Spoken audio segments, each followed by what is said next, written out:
mi suegro me confesó un secreto que destruyó mi matrimonio. Hay traiciones que no se sienten como una puñalada, sino como un incendio lento. Cuando supe con quién se acostó mi suegro, entendí que mi familia política era una fachada. Yo llevaba casi 6 años casada con Bruno cuando todo explotó, aunque en realidad no hubo gritos ni portazos al inicio, solo una conversación que me dejó la garganta seca y la mente repitiendo lo mismo. Esto no puede ser real. Nuestra familia política siempre se vendió como un clan unido, domingos de asado en la arboleda, fotos de cumpleaños, bromas internas y ese respeto casi teatral hacia el patriarca, Darío, mi suegro, el típico hombre de voz firme que todos escuchaban. Bruno tiene un hermano mayor, Iván, el primero en casarse y el que siempre fue el orgullo de Darío, el que heredaría el negocio familiar, el que nunca se metía en problemas. Su esposa, Selene, parecía encajar perfecto, elegante, amable y de esas personas que recuerdan tu café como te gusta. A finales del año pasado, Selene me escribió de la nada, que si podíamos vernos solas, sin los hombres, sin la familia, que necesitaba hablar conmigo porque ya no podía respirar con eso adentro. Pensé que era un embarazo, una separación o algo así. Nos encontramos en un café chiquito en el centro, de esos con mesas apretadas y música suave, y Selene llegó con ojeras y una carpeta de papeles que no abrió, se quedó mirando su taza como si fuera a responderle algo, y me soltó: Lía, no sé cómo decirte esto sin que me odies, pero necesito que alguien sepa la verdad. Lo que siguió fue una confesión detallada, demasiado detallada, como cuando alguien ha practicado la caída 1000 veces y aún así se rompe al llegar al suelo. Me dijo que Darío, mi suegro, había tenido una relación sexual con ella durante más de 2 años, desde 2021 hasta 2023, y que no fue un error de una noche, fue algo sostenido, oculto, con reglas, con encuentros planeados. Yo me quedé helada, porque mi cabeza intentaba acomodarlo en un lugar lógico y no había dónde. Mi suegro, el padre de Iván, el hombre que brindaba por la familia, acostándose con la esposa de su hijo mayor. Selene me dijo que había empezado después de un periodo de tensión en su matrimonio y que Darío se ofreció a ayudarla, a escucharla, y que se convirtió en algo que ella no supo cortar hasta que le dio asco de sí misma. No voy a mentir, una parte de mí quiso pararme e irme, fingir que no escuché, pero Selene lloraba sin hacer escándalo, con esa vergüenza silenciosa que pesa más que cualquier grito. Dijo que lo había terminado en 2023, que Darío insistió un tiempo y luego se enfrió como si nada, y que desde entonces ella vivía con pánico de que alguien lo descubriera. Le pregunté por qué me lo decía a mí y no a Iván, y su respuesta me dejó peor, porque Iván no lo soportaría, porque ella temía que él se derrumbara, porque Darío tenía el control de la empresa y de muchas cosas, porque había amenazas veladas de perderlo todo, y porque yo era la única que le parecía lo suficientemente ajena como para no hundirse con ellos, pero lo suficientemente dentro como para entender la gravedad. Salí del café con el cuerpo en piloto automático, caminando cuadras sin recordar semáforos, y lo único que podía pensar era en Bruno, mi esposo, y en cómo se le rompería el mundo si yo le contaba. No era su esposa la involucrada, pero era su papá y su cuñada, y ese tipo de traición contamina todo. Esa noche no pude mirarle la cara a Darío en una cena familiar, porque cada vez que él se reía y le daba palmadas a Iván, yo escuchaba la palabra traición como un zumbido. Iván brindó por su padre. Selene sonrió con labios temblorosos, y yo sentí que estaba atrapada en una obra de teatro que nadie más sabía que era mentira. A los pocos días, Selene me llamó otra vez y me dijo que Darío ya sospechaba que ella había hablado, que él la había interrogado con preguntas raras, y que si esto se destapaba él lo negaría todo y la dejaría como una loca. También me confesó que solo había una persona más que lo sabía, una amiga de ella, y que esa amiga le dijo que se callara para siempre. Yo empecé a dormir mal, a tener el corazón acelerado cuando veía entrar a Darío al grupo familiar, y a sentir culpa por Iván aunque él no tuviera idea. Me preguntaba si el silencio me hacía cómplice, y al mismo tiempo me aterraba ser yo quien encendiera la bomba y ver a Bruno odiar a su papá, a Iván destruirse y a Selene desmoronarse. Intenté hablar con Bruno sin decirlo directo, como tanteando el terreno, preguntándole qué haría si se enterara de algo terrible de su familia, y él me dijo que prefería saber la verdad aunque doliera, pero también soltó una frase que me clavó: a veces la verdad no arregla nada, solo rompe lo poco que queda.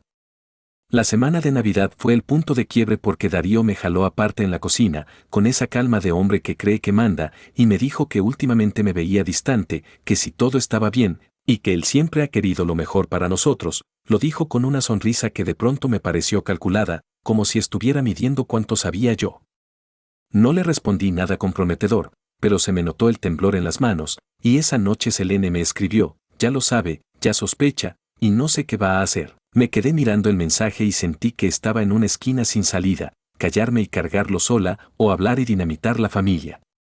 Lo peor es que cada opción se sentía injusta. Si le digo a Bruno, lo convierto en guardián de un secreto que no eligió. Si se lo digo a Iván, tal vez lo salvo de vivir una mentira, pero también le arranco el piso. Y si no hago nada, Darío sigue sentado en su trono como si la moral fuera para otros. Hasta hoy, solo lo sabemos Selene, Darío, esa amiga y yo, y cada vez que veo a Iván abrazar a su papá en una reunión, siento ganas de gritar, pero también siento miedo. Porque en esta familia el que rompe la imagen paga el precio. Estoy atrapada entre la lealtad a mi esposo y la decencia básica de no dejar que un hombre traicione a su hijo sin consecuencias. No sé cuál es el camino menos cruel, solo sé que desde aquella charla en el café, ya no existe la familia perfecta, y mi matrimonio ahora tiene una sombra que no provocamos Bruno ni yo, pero que igual nos está alcanzando. ¿Soy la mala si le cuento a mi esposo aunque él no esté directamente involucrado? ¿Debería decirle la verdad a Iván aunque eso destruya su vida actual? ¿Estoy siendo cómplice por guardar silencio para evitar un escándalo familiar? Respuesta 1. Dilo, pero con estrategia, primero tu esposo, y luego decidan juntos cómo enfrentar a Iván. Guardarlo solo te va a enfermar. Respuesta 2. El verdadero villano es el suegro, pero Selene también eligió hacerlo 2 años. Si Iván se entera por terceros va a ser peor. Respuesta 3. Yo hablaría con un terapeuta o mediador antes de soltar la bomba, porque esto puede partir a todos. Y pon límites con el suegro ya. Mi hermana vio como un embarazo destapó un secreto del chef. El restaurante olía a ajo y a culpa. Y nadie quería decir en voz alta quién había enfermado a medio turno. Esto pasó en el restaurante donde trabajaba mi hermana, un lugar mediano en una plaza de una ciudad cualquiera, de esos con luces cálidas y música bajita para que la gente crea que todo es íntimo y bonito. Yo iba a veces a esperarla al cierre, y por eso terminé viendo desde la orilla como una historia aparentemente feliz se convertía en un desastre silencioso. Mi hermana me hablaba mucho de una compañera, a la que llamaré Lía, mesera desde hace años, responsable y de esas que siempre cargan con turnos dobles sin quejarse. Lía estaba en pareja con el chef principal, al que llamaré Bruno, y llevaban ya bastante tiempo juntos como para que en el restaurante los vieran casi como una institución. La parte que hacía que todos sonrieran era que Lía estaba embarazada, con la panza ya notoria y ese brillo raro que algunas personas traen cuando esperan un bebé. Vivían juntos en un depa cerca del restaurante y hablaban de nombres, de cunas, de cómo iban a reorganizar todo para cuando faltaran un par de meses. Era el tipo de historia que te hace bajar un poquito la guardia. Como era lógico, Lía andaba más cansada y ya no se quedaba a las bebidas después del turno. En ese restaurante era casi tradición que, cuando bajaba la presión de la noche, el equipo se quedara un rato con una chela o un trago y chismes de cocina. Lía, en cambio, pedía agua, se despedía temprano y se iba a dormir, mientras Bruno se quedaba más tiempo, riéndose con todos como si fuera el dueño del lugar. Bruno además tenía otra cosa, de vez en cuando lo mandaban a ayudar a un restaurante aliado, del mismo grupo, a unas cuadras, porque ahí se les complicaban los fines de semana. Era como una rotación informal, y él lo presumía como si fuera un chef estrella que lo pedían en todos lados. Mi hermana decía que a Bruno le encantaba esa sensación de ser necesario. Un mes, más o menos, empezó el rumor raro. Primero fue una mesera que pidió cambiar turnos porque tenía una cita médica. Luego otra comentó en el vestidor que le habían recetado antibiótico y que estaba enojada porque no entendía de dónde lo había sacado. La tercera ya lo dijo con palabras, a varias les había salido una infección de transmisión sexual en el mismo periodo. No fue de golpe, fue como ver una mancha expandirse en una pared, al inicio todos fingen que no la ven, pero cada día está más grande.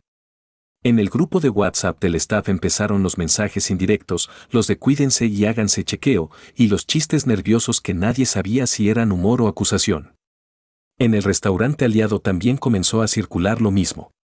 Mi hermana me dijo que el ambiente cambió, que ya no se escuchaba la misma risa en la barra después del cierre. Las meseras se miraban de reojo, como contando mentalmente quién había salido con quién y quién había jurado que no y, aunque nadie lo decía, el nombre de Bruno estaba flotando en el aire como humo de cocina. Era el único punto en común entre ambos restaurantes, el único que estaba en todos lados. Lo peor era Lía, porque ella estaba en una burbuja. Llegaba con su uniforme, se acomodaba el cabello, sonreía y hablaba del bebé, y la gente se quedaba callada. Se notaba que varias querían decirle algo, pero el embarazo la volvía intocable, como si cualquier verdad pudiera romperle el piso bajo los pies. Una noche, mi hermana me contó que una compañera, de las pocas que nunca se metió con Bruno y que además era directa, decidió hablar. La esperó afuera, cuando ya estaban cerrando, y le dijo algo sencillo, sin drama, que se hiciera un chequeo, que por salud, que estaban saliendo casos de clamidia entre varias del turno y también en el restaurante aliado. Según mi hermana, Lía se quedó helada, no porque supiera, sino porque no entendía cómo eso podía rozarla a ella. Lía al principio se negó, de esas negaciones por pura lógica emocional. ¿Por qué yo? Si yo no, y ahí se quedó. Pero su compañera insistió con cuidado, mencionando el embarazo, diciendo que era mejor prevenir, que a veces no hay síntomas. Lía sintió como si le estuvieran hablando de una vacuna y no de una bomba. Pasaron unos días en los que todos caminaban como en puntitas. Bruno seguía igual, carismático, servicial, metiendo cucharón y dando órdenes con voz segura. Incluso bromeaba con Lía sobre el antojo del día, y ella sonreía, aunque ya no era la misma sonrisa, era una sonrisa con borde, como si le pesara la mandíbula. El día que llegó el resultado, mi hermana no lo vio, pero lo escuchó.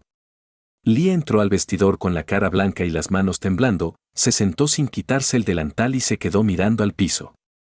Cuando mi hermana le preguntó si estaba bien, Lía apenas pudo decir, salí positiva. No lloró al instante, primero le dio una especie de risa corta, como si su mente buscara una salida absurda. En ese segundo, todo se ordenó en su cabeza, si ella no había sido infiel, entonces alguien sí. Y Bruno era el único lugar donde esa ecuación terminaba. Mi hermana dijo que Lía repitió varias veces no puede ser, pero no como duda, sino como duelo, como si le hubieran quitado de golpe la versión de su vida que estaba construyendo para su bebé.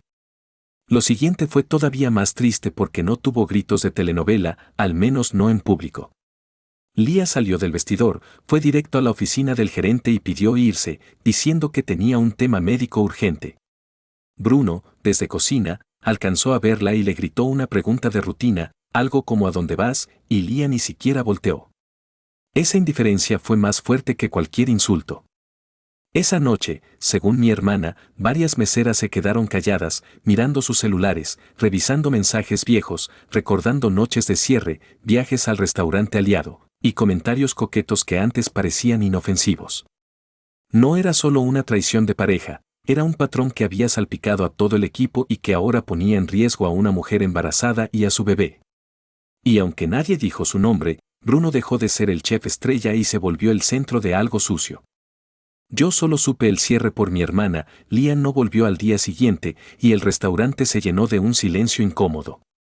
Algunos defendían a Bruno con el típico no sabemos y no hay pruebas, otros estaban furiosos por la irresponsabilidad, y otros, los más cobardes, solo querían que el tema se apagara para que los clientes no se enteraran. Pero para Lía, el tema ya no se podía apagar, se le metió a la casa, a la cuna que estaban armando, al futuro que había imaginado. Desde entonces me quedé con una sensación amarga, como un lugar donde la gente va a celebrar cumpleaños puede esconder una cadena de decisiones egoístas, y como la persona más vulnerable fue la última en enterarse. Y todavía me pregunto qué es lo correcto cuando todos saben algo, pero nadie quiere ser quien lo diga, sobre todo cuando hay un bebé en camino. ¿Soy yo el que piensa que el restaurante debió intervenir antes y no solo dejar que circularan rumores? ¿Estuvo mal que la compañera le sugiriera a Lía hacerse la prueba aunque no tuviera síntomas? ¿Quién tiene más responsabilidad aquí, Bruno por su conducta o la administración por permitir ese ambiente? Respuesta 1. El chef es el punto común y la parte más grave es que puso en riesgo a alguien embarazada, ahí no hay debate. El restaurante también falló por no exigir protocolos básicos cuando empezaron los casos. Respuesta 2. La compañera que le habló a Lía hizo lo correcto, aunque doliera, la salud va primero y más en embarazo. Guardarlo por no meterse habría sido cruel. Respuesta 3. Si yo fuera gerente, habría separado a Bruno en cuanto hubo múltiples reportes y habría comunicado que todos se hicieran pruebas sin señalar nombres. Si te gustaron esas historias, suscríbete.